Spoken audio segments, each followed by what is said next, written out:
When you notice you have a puncture, do not continue driving your Toyota, as this can rapidly damage both the tyre and wheel. Stop your car safely and away from traffic if possible.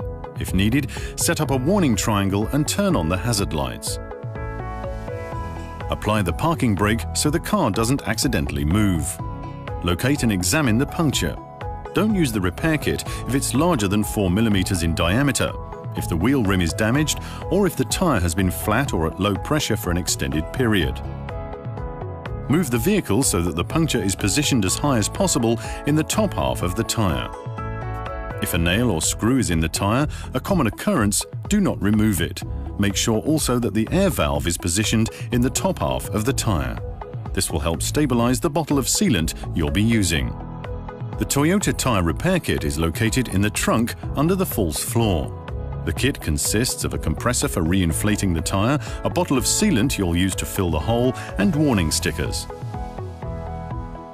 First, apply a sticker to the wheel to show there's sealant in the tyre. Apply another to the A pillar to remind you to change the wheel at the next opportunity. Remove the valve cap and screw the sealant bottle tightly on the valve. Then, remove the cap from the end of the sealant bottle.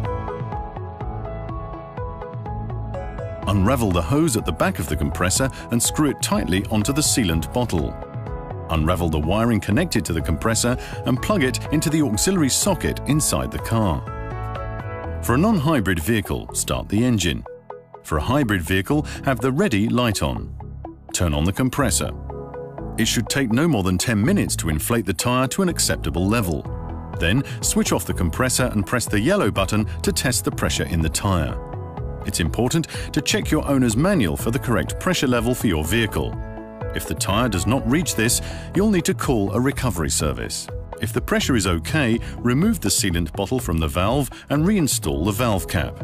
You then need to drive about 3 miles as the sealant spreads itself around and over the punctured area. Drive with caution because the tyre is not yet fully re-inflated. Then, stop and re-examine the tyre. If it appears damaged, you should call a recovery service.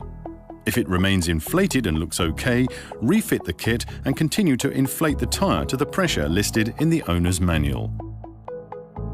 The car is now safe to drive, but don't exceed 50 miles per hour and accelerate, brake and corner gently. The repair is only a temporary measure.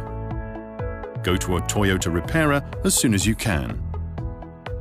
There, you'll receive expert assistance and the best possible care for your Toyota, ensuring that your driving experience remains safe and pleasurable.